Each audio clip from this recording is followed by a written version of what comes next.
ನಮಸ್ಕಾರ, good morning. ನಿಮ್ಮ ಜೊತೆ ನಾನು ಹರೀಶ್ ನಾಗರಾಜು. ಕೆಆರ್ಎಸ್ ಜಲಾಶಯ ಭರ್ತಿ ಆಯಿತು. ಇವತ್ತು ಸಿಎಂ ಬಾಗಿನವನ್ನು ಸಮರ್ಪಣೆ ಮಾಡ್ತಾರೆ. ಬರ್ತಾ ಇದೆ ಬ್ರೇಕಿಂಗ್ ನ್ಯೂಸ್. ಕೆಲವೇ ಹೊತ್ತಲ್ಲಿ ಮೈಸೂರಿಗೆ ರೀಚ್ ಆಗ್ತಾರೆ ಮುಖ್ಯಮಂತ್ರಿಗಳು. ಚಾಮುಂಡೇಶ್ವರಿ ತಾಯಿಗೆ ಪೂಜೆ ಸಲ್ಲಿಸೋರಿದ್ದಾರೆ. Breaking news.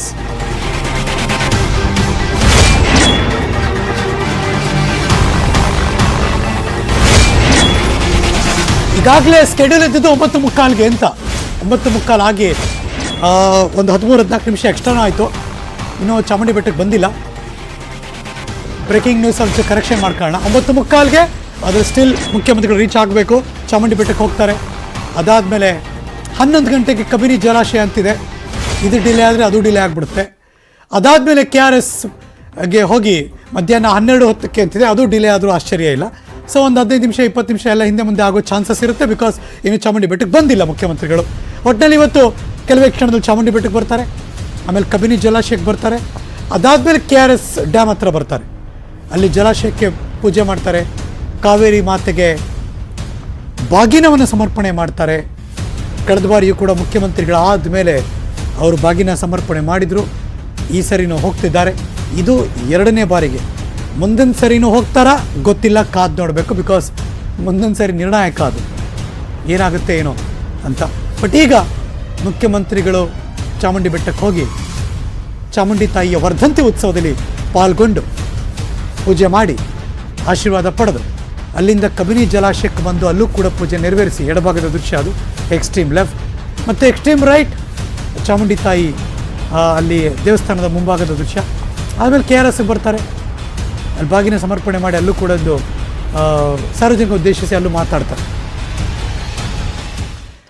ಚಾಮುಂಡೇಶ್ವರಿ ವರ್ಧಂತಿ ಹಿನ್ನೆಲೆಯಲ್ಲಿ ಚಾಮುಂಡಿ ಬೆಟ್ಟಕ್ಕೆ ಆಗಮಿಸಿದ್ರು ಯದುವೀರ್ ದಂಪತಿಗಳು. ಪತ್ನಿ ತ್ರಿಷಿಕಾ ಕುಮಾರಿ ಅವರ ಜೊತೆ ಬಂದರು ಯದುವಂಶದ ಕುಡಿ ಯದುವೀರ್ ಅವರು. ನೀವು ನೋಡ್ತಿರುವಂಥ ದೃಶ್ಯ. ಶಕ್ತಿ ದೇವತೆಯ ದರ್ಶನದ ಬಳಿಕ ಉತ್ಸವಕ್ಕೆ ಚಾಲನೆ ಕೊಟ್ಟರು. ಚಿನ್ನದ ಪಲ್ಲಕ್ಕಿ ಉತ್ಸವಕ್ಕೆ ಚಾಲನೆ ಕೊಟ್ಟರು ಯದುವೀರ್ ಅವರು. ಚಾಮುಂಡಿ ಬೆಟ್ಟದಲ್ಲಿ ಹೇಗೆಲ್ಲ ಸಿದ್ಧತೆ ಆಗಿದೆ ನನ್ನ ಸಹೋದ್ಯೋಗಿ ಸುನಿಲ್ ಗೌಡ ಒಂದು ಗ್ರೌಂಡ್ ರಿಪೋರ್ಟ್ ಕೊಟ್ಟಿದ್ದಾರೆ. Over to you Sunil. ಮೈಸೂರಿನ ಚಾಮುಂಡಿ ಬೆಟ್ಟದಲ್ಲಿ ಚಾಮುಂಡಿಯ ವರ್ಧಂತಿ ಸಂಭ್ರಮ ಮನೆ ಮಾಡಿದೆ ಅಂತಾನೆ ಹೇಳ್ಬೋದು. ಸಾವಿರಾರು ಭಕ್ತರು ಇವತ್ತು ಚಾಮುಂಡಿ ಬೆಟ್ಟಕ್ಕೆ ಆಗಮಿಸಿ ದೇವಿಯ ದರ್ಶನವನ್ನ ಪಡೆದುಕೊಳ್ತಾ ಇದ್ದಾರೆ. ಇನ್ನೊಂದು ಕಡೆ ರಾಜ್ಯದ ಮುಖ್ಯಮಂತ್ರಿ ಕೂಡ ಇವತ್ತು ಚಾಮುಂಡಿ ಬೆಟ್ಟಕ್ಕೆ ಆಗಮಿಸ್ತಾ ಇರ್ತಕ್ಕಂಥದ್ದು. ಏನು ದೇವಿಯ ಸನ್ನಿಧಿಯಲ್ಲಿ ಚಿನ್ನದ ಪಲ್ಲಕ್ಕಿಯ ಉತ್ಸವ ಕೂಡ ನಡೆಯುತ್ತೆ. ಆ ಉತ್ಸವದ ಪಲ್ಲಕ್ಕಿ ಈಗ ನೋಡಿ, ನೀವು ದೃಶ್ಯದಲ್ಲಿ ನೋಡ್ತಾ ಇರ್ಬೋದು. ಆ ಪಲ್ಲಕ್ಕಿಯನ್ನ ಹೂವಿನ ಅಲಂಕಾರವನ್ನ ಮಾಡಿ ಸಿದ್ಧತೆಯನ್ನ ಮಾಡಿರ್ತಕ್ಕಂಥದ್ದು. ವರ್ಧಂತಿ ಹಿನ್ನೆಲೆ ಏನು ದೇವಾಲಯದ ಪ್ರಾಂಗಣ ಏನಿದೆ, ಇಲ್ಲಿ ಒಂದು ಉತ್ಸವವನ್ನ ಮಾಡ್ತಕ್ಕಂಥದ್ದು. ದೇವಿ ಚಾಮುಂಡಿಯ ಉತ್ಸವ ಈ ಒಂದು ಚಿನ್ನದ ಪಲ್ಲಕ್ಕಿಯಲ್ಲಿ ನಡೆಯುತ್ತೆ. ಸಾಕಷ್ಟು ಭಕ್ತರು ಈ ಒಂದು ಏನು ವರ್ಧಂತಿಯ ಹಿನ್ನೆಲೆಯಲ್ಲಿ ಈಗಾಗಲೇ ಆಗಮಿಸಿರ್ತಕ್ಕಂಥದ್ದು, ದೇವಿಯ ದರ್ಶನವನ್ನ ಕೂಡ ಪಡ್ಕೊಳ್ತಾ ಇರ್ತಕ್ಕಂಥದ್ದು. ರಾಜ್ಯದ ಏನು ಜನಪ್ರತಿನಿಧಿಗಳು ಕೂಡ ಈಗಾಗಲೇ ಬಂದು ಇಲ್ಲಿ ದೇವಿಯ ದರ್ಶನವನ್ನ ಕೂಡ ಪಡ್ಕೊಂಡಿರ್ತಕ್ಕಂಥದ್ದು. ಹಾಗಾದ್ರೆ ವರ್ಧಂತಿಯ ವಿಶೇಷತೆ ಏನು, ಪೂಜೆಗಳೇನು ಅಂತಕ್ಕಂಥದ್ದನ್ನ ಇಲ್ಲಿ ಪ್ರಧಾನ ಅರ್ಚಕರಿದ್ದಾರೆ, ಅವ್ರನ್ನ ಕೇಳಿ ತಿಳ್ಕೊಳ್ಳೋಣ. ಗುರುಗಳೇ, ಏನು ವರ್ಧಂತಿ ಅಂದ್ರೆ? ಸರ್ವಮಂಗಳ ಮಾಂಗಲ್ಯ ಶಿವೆ ಸರ್ವಾರ್ಥ ಸಾಧಕೆ ಶರಣ್ಯ ತ್ರಿಂಬಿಕೆ ಗೌರಿ ನಾರಾಯಣಿ ನಮೋಸ್ತುತೆ. ವರ್ಧಂತಿ ಅಂತಕ್ಕಂಥ ತಮಗೆಲ್ಲ ಗೊತ್ತಿರುತ್ತೆ. ಹುಟ್ಟುಹಬ್ಬ ಅಂತ ಕರಿತೀವಿ ನಾವು ಕನ್ನಡದಲ್ಲಿ. ಇಂಗ್ಲೀಷಲ್ಲಿ ಬರ್ತಡೇ ಅಂತಾರೆ, ಸಂಸ್ಕೃತದಲ್ಲಿ ವರ್ಧಂತಿ ಉತ್ಸವ ಅಂತ ಕರಿತೀವಿ. ಇವತ್ತು ಚಾಮುಂಡೇಶ್ವರಿಗೆ ಅಭ್ಯಂಜನ ಸ್ನಾನ ಅಂದರೆ ಎಣ್ಣೆ ನೀರು ಸ್ನಾನ ಮಾಡೋದು. ಮಕ್ಕಳಿಗೆ ನಾವು ಯಾವ ರೀತಿ ಹುಟ್ಟುಹಬ್ಬ ಮಾಡ್ತೀವೋ ಅದೇ ರೀತಿ ಆಚರಣೆ ಮಾಡ್ತಕ್ಕಂಥದ್ದು. ವಿಶೇಷವಾಗಿ ಬೆಳಗ್ಗೆ ಅಭ್ಯಂಜನ ಸ್ನಾನ, ಮಾನ್ಯ ರುದ್ರಾಭಿಷೇಕ, ಪಂಚಾಮೃತಾಭಿಷೇಕ, ವಿಶೇಷವಾಗಿ ಚಾಮುಂಡಿ ಬೆಟ್ಟದ ಚಾಮುಂಡೇಶ್ವರಿ ಅಲಂಕಾರ ಆಗಿರ್ತಕ್ಕಂಥ ವಿಶೇಷ. ಈಗ 10ವರೆಗೆ 2 ವರ್ಷದಿಂದ ಕೋವಿಡ್ ಇರೋದ್ರಿಂದ ಚಿನ್ನದ ಪಲ್ಲಕ್ಕಿ ಉತ್ಸವ ಹೊರಗಡೆ ಬಂದಿರಲ್ಲ. ಸಾಧಾರಣ ಒಳಗಡೆ ಮಾಡ್ತಾ ಇದ್ವಿ ನಾವು. ಈ ವರ್ಷ ಹೊರಗಡೆಗೆ ಪರ್ಮಿಷನ್ ಸಿಕ್ಕಿರೋದು ಭಾಳ ವಿಶೇಷ ಅಂತ ಹೇಳಕ್ಕೆ ಬರ್ತೀನಿ. 10ವರೆಗೆ ಚಿನ್ನದ ಪಲ್ಲಕ್ಕಿಯಲ್ಲಿ ಉತ್ಸವ ಆಗುತ್ತೆ. ರಾಜವಂಶಸ್ಥರು ಚಾಲನೆ ಕೊಡ್ತಾರೆ. ಅದೇ ರೀತಿ ಹೋದ ನಂತರದಲ್ಲಿ ಮುಖ್ಯಮಂತ್ರಿಗಳು ಕೂಡ ಬರ್ತಾ ಇರ್ತಕ್ಕಂಥದ್ದು ಭಾಳ ವಿಶೇಷವಾಗಿರ್ತಕ್ಕಂಥದ್ದು. ಇದು ಪ್ರಧಾನ ಅರ್ಚಕರು ಹೇಳ್ತಾ ಇರ್ತಕ್ಕಂಥದ್ದು. ಏನು ಇವತ್ತಿನ ವರ್ಧಂತಿ ಅಂತಂದ್ರೆ ಚಾಮುಂಡಿ ದೇವಿ ಹುಟ್ಟಿರ್ತಕ್ಕಂಥ ದಿನ ಅಂತಕ್ಕಂಥ ಮಾತನ್ನ ಅವರು ಹೇಳ್ತಾ ಇರ್ತಕ್ಕಂಥದ್ದು. ಹೀಗಾಗಿ ಏನ್ ಚಿನ್ನದ ಪಲ್ಲಕ್ಕಿ ಕೂಡ ಈಗಾಗಲೇ ಸಿದ್ಧವಾಗಿ ನಿಂತಿದೆ. ಇದಕ್ಕೆ ಏನು ರಾಜಮನೆತನದವರು ಚಾಲನೆಯನ್ನು ಕೂಡ ಕೊಡ್ತಾರೆ. ಇನ್ನು ಕೆಲವೇ ಕ್ಷಣಗಳಲ್ಲಿ ಉತ್ಸವ ಕೂಡ ಆರಂಭ ಆಗಲಿದೆ. ಚಾಮುಂಡಿ ಬೆಟ್ಟದಿಂದ ಸುನಿಲ್ ಗೌಡ, ನ್ಯೂಸ್ 18 ಕನ್ನಡ. ಬೀದಿ ಬದಿ ವ್ಯಾಪಾರಿಗಳಿಗೆ ಬಿಬಿಎಂಪಿ ಬಿಗ್ ಶಾಕ್. ಇನ್ನು ಮುಂದೆ ಫುಟ್ಪಾತ್ನಲ್ಲಿ ವ್ಯಾಪಾರ ಮಾಡೋ ಹಾಗಿಲ್ಲ. ವ್ಯಾಪಾರಿಗಳಿಗೆ ಬದಲಿ ವ್ಯವಸ್ಥೆ ಆದರೂ ಏನಂತಾರೆ ವ್ಯಾಪಾರಿಗಳು? ಈ ಹೊತ್ತಿನ ನ್ಯೂಸ್ ಸ್ಪೆಷಲ್. ಫುಟ್ಪಾತ್ ವ್ಯಾಪಾರಕ್ಕೆ ಬ್ರೇಕ್.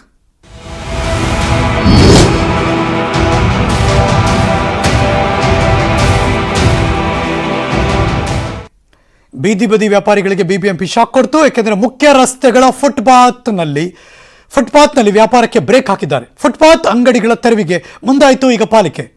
ಫುಟ್ಪಾತ್ ಮೇಲೆ ವ್ಯಾಪಾರ ಮಾಡ್ತಿರೋದ್ರಿಂದ ಸಮಸ್ಯೆ ಹೆಚ್ಚಾಗ್ತಾ ಇದೆ. ಜನ ರಸ್ತೆ ಮೇಲೆ ಓಡಾಡ್ತಿದ್ದಾರೆ, ಅಪಘಾತಗಳು ಜಾಸ್ತಿ ಆಗ್ತಿದೆ ಅಂತ. Breaking news.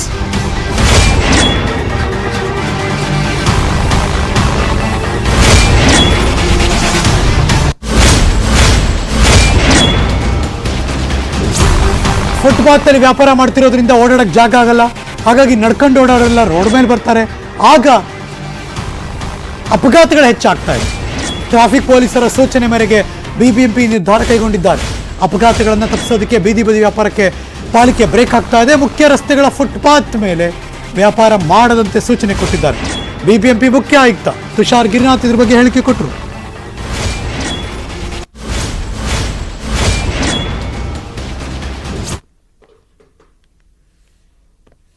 ಎಲ್ಲ ಮೇಜರ್ ರೋಡ್ಸ್ ನೋಡಿ, ಅಲ್ಲಿ ಆ್ಯಕ್ಟ್ನಲ್ಲಿ ಅವರಿಗೆ ಸಂರಕ್ಷಣೆ ಕೊಡುವುದು ಇದೆ. ಅವರಿಗೆ ನಾವು ಎಲ್ಲ ಪ್ರಕಾರ ಸಂರಕ್ಷಣೆ ಕಾನೂನಿನಲ್ಲಿ ಇದು ಕೊಡಬೇಕಾಗಿರುತ್ತದೆ ಅವರ ಜೀವನೋಪಾಯಕ್ಕಾಗಿ. ಆದರೆ ನಮ್ಮ ಫುಟ್ಪಾತು, ನಮ್ಮ ಮೇನ್ ರೋಡ್ಸು ಅದರಿಂದ ಮೇಲೆ ಅವರು ಬಂದುಬಿಟ್ರೆ ದೆನ್ ನಮ್ಮ ಫುಟ್ಪಾತ್ ಜನರು ರೋಡ್ ಮೇಲೆ ಬರ್ತಾರೆ. ರೋಡ್ನಲ್ಲಿ ಅಡಚಣೆಗಳು ಉಂಟಾಗ್ತದೆ ಮತ್ತು ಅಪಾಯನೂ ಕೂಡ ಇರುತ್ತದೆ. ಹೀಗಾಗಿ all major road, arterial roads and ಓರಿಯಲ್ ರೋಡ್ಸ್ ಆ್ಯಂಡ್ ORR ಅಲ್ಲಿ ಇರ್ತಕ್ಕಂಥ ಫುಟ್ಪಾತ್ನಲ್ಲಿ ಇರ್ತಕ್ಕಂಥ ಏನೇನು ಎನ್ಕ್ರೋಚ್ಮೆಂಟ್ ಇದೆ, ಈ ಥರ ಅಂಗಡಿ ಇಟ್ಕೊಂಡಿದ್ದಾರೆ, ಅದಕ್ಕೆ ನಿರ್ದಾಕ್ಷಿಣ್ಯವಾಗಿ ತೆಗಿತೀವಿ. ಯಾವ ಕಡೆಗೆ ಜನರ ಸಾಂದ್ರತೆ ಕಡಿಮೆ ಇದೆ, ರೋಡ್ ಅಷ್ಟೇನು ಇದರಲ್ಲಿ ಇಲ್ಲ ಮತ್ತು ಪಾರ್ಕ್ ಹತ್ರ ರಾತ್ರಿಯಲ್ಲಿ ಅವ್ರಿಗೆ ವೆಂಡಿಂಗ್ ಇತ್ಯಾದಿ ಮಾಡಿ. ಡಿಕೆ ಒಕ್ಕಲಿಗ ಮತ ಫೈಟ್, ಇಬ್ಬರದ್ದು ಒಂದೇ ಶಿಕಾರಿ. ಡಿಕೆಯದ್ದು ಗುರು, SMK ಮಂತ್ರ. HDKಯದ್ದು ಗೆಲುವಿನ ತಂತ್ರ. ಡಿಕೆಶಿ ಗೇಮ್ ಪ್ಲಾನ್ ಏನು, ದಳಪತಿ ಮಾಡ್ತಿರೋದೇನು? ಇವತ್ತಿನ news special HDK secret game.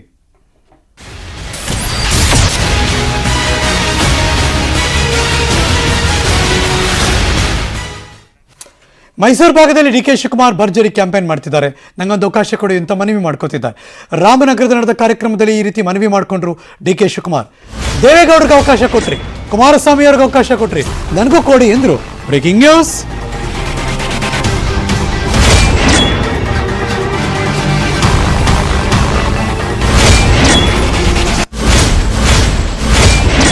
ರಾಮನಗರದಲ್ಲಿ DK ಶಿವಕುಮಾರ್ ಅವರು ಮಾಡ್ಕೊಂಡಂಥ ಮನವಿ ಇದು.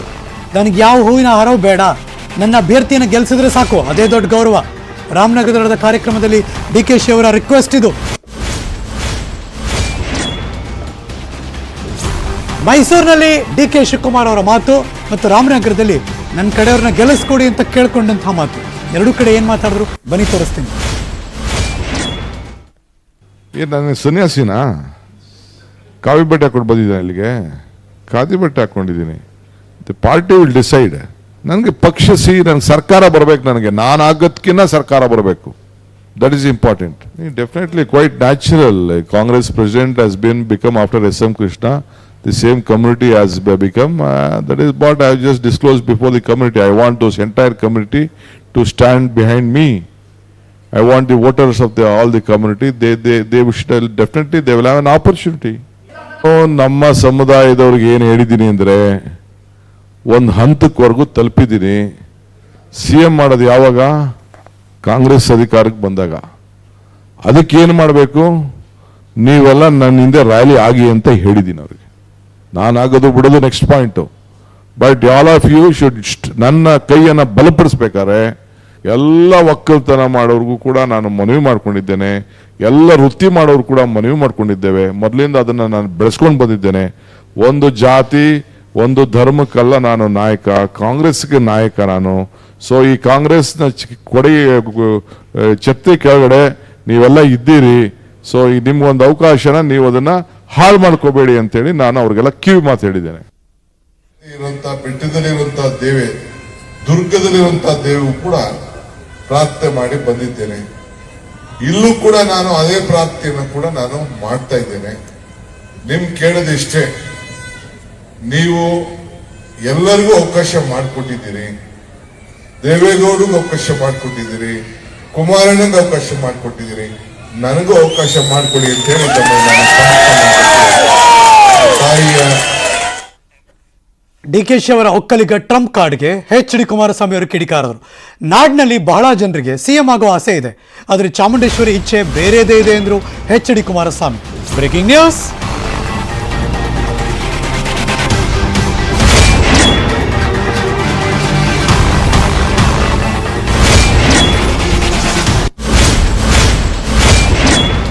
ಇದು ಎಚ್.ಡಿ. ಕುಮಾರಸ್ವಾಮಿ ಅವರ ಮಾತು.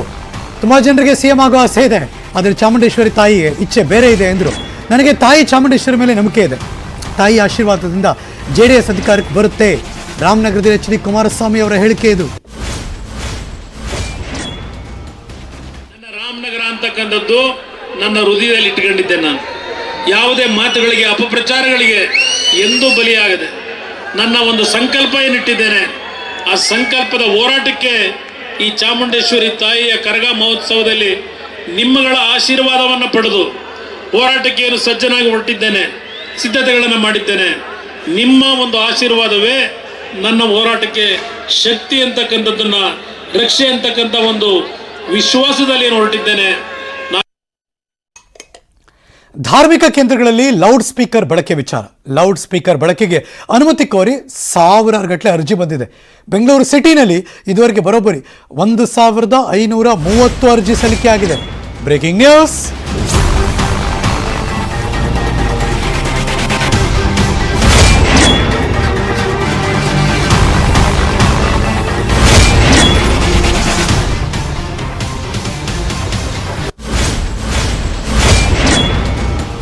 ದೇವಸ್ಥಾನ, ಚರ್ಚು, ಮಸೀದಿ ಎಲ್ಲೇ ಆದರೂ ಲೌಡ್ ಸ್ಪೀಕರ್ ಹಾಕಬೇಕು ಅಂದರೆ ಪರ್ಮಿಷನ್ ತಗೋಬೇಕಲ್ಲ, ಅಂದರೆ ಧಾರ್ಮಿಕ ಕೇಂದ್ರದಲ್ಲಿ ಅಂತ.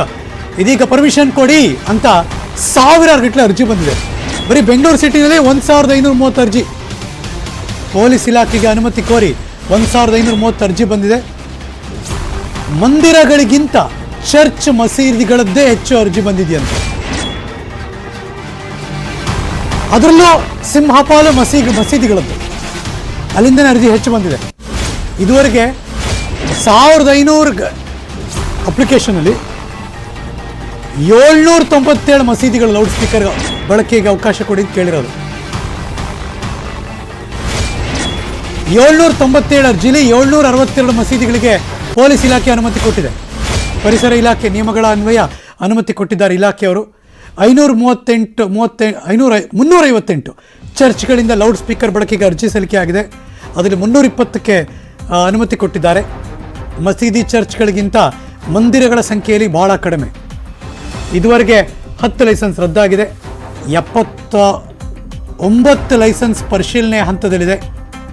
ಅರ್ಜಿಗಳನ್ನು ಪರಿಶೀಲನೆ ನಡೆಸಿ ಅನುಮತಿ ಕೊಡ್ತಿದ್ದಾರೆ ACP ನೇತೃತ್ವದ ಸಮಿತಿಯವರು. ಇದು ಯಾವ ಮಟ್ಟಕ್ಕೆ ಸುದ್ದಿ ಆಗಿತ್ತೋ, ಯಾವ ಮಟ್ಟಕ್ಕೆ ದೊಡ್ಡ ಒಂಥರ ಸೃಷ್ಟಿ ಮಾಡಿತ್ತು ಗೊಂದಲಗಳನ್ನು ನಿಮ್ಮೆಲ್ಲರಿಗೂ ಗೊತ್ತು. ಫೈನಲಿ ಪರ್ಮಿಷನ್ ತಗೊಳ್ಳದೇ ಇದ್ದರೆ ಮಾಡೋಂಗಿಲ್ಲ ಅಂತ ಬಂತು. ಹಾಗಾಗಿ ಅಫ್ಕೋರ್ಸ್ ಈಗಲೂ ಕಂಡೀಷನ್ಸ್ ಅಪ್ಲೈ, ಆದರೆ ಪರ್ಮಿಷನ್ ಕೊಡೋಕ್ಕೆ 1500ಕ್ಕೂ ಹೆಚ್ಚು ಅರ್ಜಿಗಳು. ಅದ್ರ ಹತ್ತತ್ರ ಒಂದು 800 ಮಸೀದಿಗಳದ್ದು, ಒಂದು 350 ಚರ್ಚ್ದು, ಅಲ್ಲಿಗೆ 1200 ಅಲ್ಲೇ ಆಗೋಯ್ತು. ಇನ್ನು ಉಳ್ಕೊಂಡಿದ್ದು ಮಾತ್ರ ಮಂದಿರಗಳದ್ದು. ಆಲ್ಮೋಸ್ಟ್ ಆಲ್ ಎಲ್ಲರಿಗೂ ಪರ್ಮಿಷನ್ ಕೊಟ್ಟಿದ್ದಾರೆ, ಇನ್ನೊಂದಷ್ಟು ಉಳ್ಕೊಂಡಿದೆ. ಅಥ್ಲೆಟ್ಸ್ಗಳ ಜೊತೆ ನರೇಂದ್ರ ಮೋದಿ ಅವರು ಸಂವಾದ ಮಾಡ್ತಿದ್ದಾರೆ.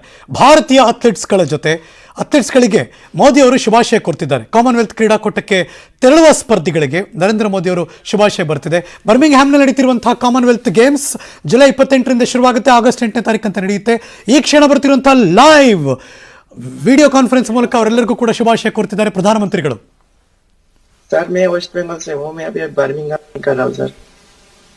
थोड़ा अपने विषय में बताइए जरा. 73 कैटेगरी में खेलता हूँ सर. वेस्ट बंगाल से लोग हूँ. कहते हैं कि आप बहुत शांत स्वभाव के हैं, एकदम से कूल जिसको कहते हैं, और आपका खेल तो है जिसमें पावर लगता है, शक्ति का खेल है. तो ये शक्ति और शांति, ये दोनों को कैसे आपने मेल बिठा दिया है? सर कुछ योगा करते हैं हम जो सर, तो उससे दिमाग शांत हो जाता है और ट्रेनिंग के टाइम उसको बाहर लेते हैं तो जोश के साथ सर एकदम. अच्छा अंचिता, रेगुलर योगा करते हो? हाँ जी सर, कभी कभी मिस होता है लेकिन करता हूँ सर. अच्छा, अच्छा, आपके परिवार में कौन कौन है? मम्मी है और मेरा बड़ा भैया है सर। अच्छा, और परिवार से भी मदद मिलती है? हाँ सर, परिवार से मेरा मतलब फैमिली से फुल सपोर्ट रहता है कि करो, अच्छे से करो, डेली बात होता है, हमेशा सपोर्ट ही रहा है सर। लेकिन माँ को चिंता रहती होगी कहीं को चोट पहुंचा न दे, क्योंकि वेटलिफ्टिंग हाँ, में माँ- हमेशा इंजरी की बड़ी चिंता रहती है।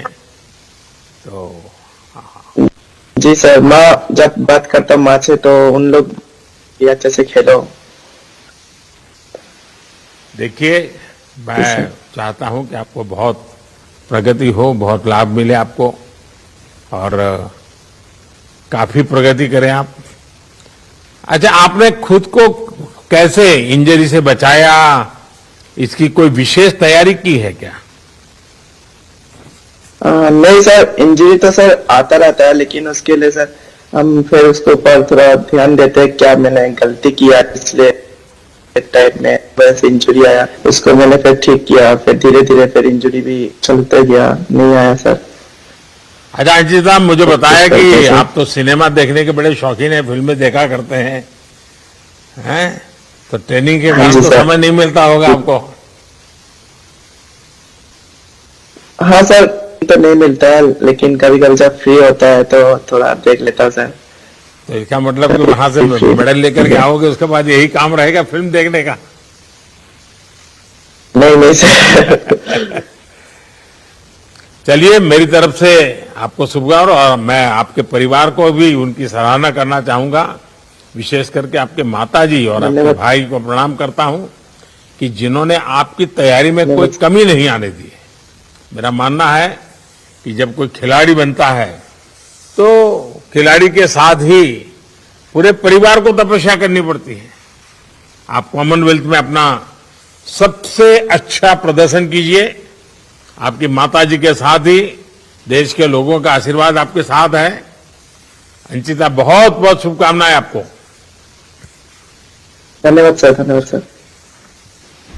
सर, अब ट्रीसा जॉली केरला से हैं, बैडमिंटन खेलती हैं। Good morning sir, I am Good Treesa morning. Jolly playing. Good morning sir. Sir, I am playing selected for the 2020 Commonwealth games badminton sir. अच्छा ट्रीसा, आप कन्नूर जिले से हैं, वहां की तो खेती और फुटबॉल दोनों बहुत प्रसिद्ध है। आपको बैडमिंटन के लिए किसने प्रेरित किया? Sir, my father motivated me to play the sport. Has volleyball and football is more popular in my hometown, but badminton is more convenient to play in that age, at the age of 5. अच्छा ट्रीसा, मुझे बताया गया है कि आप और गायत्री गोपीचंद दोनों अच्छी दोस्त भी हैं, डबल्स पार्टनर भी हैं। अपनी दोस्ती और ऑन फील्ड पार्टनरशिप के बारे में जरा बताइए। Sir, it is good bond with Gayatri. When we are playing, it's create a good combination when we are playing on court, and it's very important. I feel it's very important to keep good bond with our partners. अच्छा ट्रीसा, आपने और गायत्री ने लौटने के बाद celebrate करने का कैसा प्लान बनाया है? Sir, उधर जाके मेडल आए तो we will celebrate. सर, पता नहीं अभी कैसे how we celebrate. PV Sindhu ने तय किया था कि वो आकर के आइसक्रीम खाएगी। सर, आपसे शानदार शुरुआत की है। अभी तो पूरा कैरियर आपके सामने है, अभी तो आपकी जिंदगी शुरुआत है, और आप हर मैच में अपना 100% दीजिए, हर मैच को पूरी गंभीरता से लीजिए। मैच के बाद परिणाम कुछ भी हो, लेकिन आपका लगना, यानी बिल्कुल आपको लगना चाहिए कि मैंने अपना सर्वश्रेष्ठ प्रदर्शन किया है। चलिए, आप सबको बहुत बहुत शुभकामनाएं, आपके पूरे सभी टोली को शुभकामनाएं मेरी। सर, अब miss Salima Thank you, sir. बेटे झारखंड से हॉकी की प्लेयर है सर। सलीमा जी नमस्ते। Good morning sir. हाँ सलीमा जी, कैसी हैं आप? ठीक है सर, आप लोग कैसे? तो अभी कहाँ कोचिंग के लिए कहीं और है, बाहर है आप? जी सर, अभी इंग्लैंड में है हम लोग। अच्छा, हमारी पूरी यूके में टीम। है। अच्छा सलूमा, मैं कहीं आपके बारे में पढ़ रहा था कि आप और आपके पिता ने हॉकी के लिए बहुत संघर्ष किया है। तब से लेकर अब तक की यात्रा के बारे में अगर आप कुछ बताओगी तो देश के खिलाड़ियों को भी जरूर इंस्पिरेशन मिलेगा। जी सर, बिल्कुल। जैसे मैं एक गांव से हूँ, तो जैसे मेरे पापा भी खेलते थे पहले, जब उनका एज था, पर अभी तो बहुत टाइम होने पापा छोड़ दिए।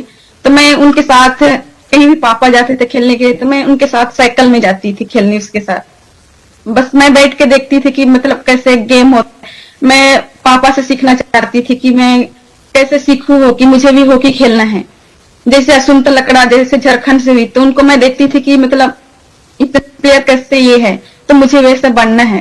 तो मैं पापा के साथ साइकिल में जाती थी, फिर बैठ के देखती थी कि कैसे गेम होता है। तो बाद में धीरे धीरे मुझे समझ आने लगा कि बहुत कुछ दे सकता है अपना लाइफ को। तो मैंने पापा से ही सीखा है कि मतलब स्ट्रगल करने से हमें बहुत कुछ मिलता है। तो मुझे अपने फैमिली से, उनसे बहुत अच्छा लगता है मुझे कि उनसे मैंने इतना अच्छा नॉलेज सीखा है। क्या सलीमा, टोक्यो ओलंपिक में आपके खेल ने सभी को प्रभावित किया था, और आपका वो अनुभव मैं समझता हूं अगर आप साझा करती हो टोक्यो वाला अनुभव, तो भी मैं समझता हूं सबको अच्छा लगेगा। हाँ जी सर, बिल्कुल। जैसे हम ओलंपिक्स जाने से पहले आपसे भी बात किए थे, फिर अभी कॉमनवेल्थ आने से पहले भी हम ऑलरेडी हैं इंग्लैंड में, पर अब पहले आपने हमें बहुत अच्छा मोटिवेट किया। जैसे टोक्यो ओलंपिक्स में भी हम जाने से पहले आपने हमसे सबसे बात की थी, तो हमें बहुत अच्छा लगा, फिर हमें बहुत ज्यादा मोटिव हुआ। तो बस यही है कि हम टोक्यो ओलंपिक्स में हम यही सोच के गए थे कि हमें कुछ करना है इस बार।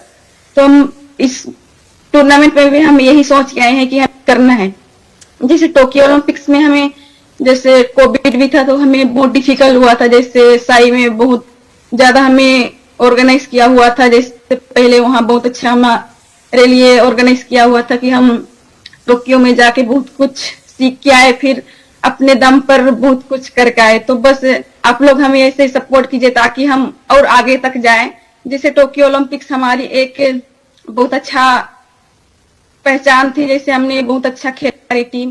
तो हमें ಇಲ್ಲಿಗೆ ಈ ಕ್ಷಣದ ನ್ಯೂಸ್ ಮುಗಿಸಿ ನಾನು ಹೋಗಿ ಬರ್ತೀನಿ. ಮತ್ತೆ ಸಿಗ್ತೀನಿ ಮುಂದಿನ ಸುದ್ದಿಗಳಲ್ಲಿ. ಪಕ್ಕಾ ನ್ಯೂಸ್ಗೆ ನೀವು ಯಾವಾಗಲೂ ನೋಡ್ತಾ ಇರಿ ನ್ಯೂಸ್ 18 ಕನ್ನಡ. ಜಾಲ ನಮ್ಮದು, ಬಾಲ ನಿಮ್ಮದು.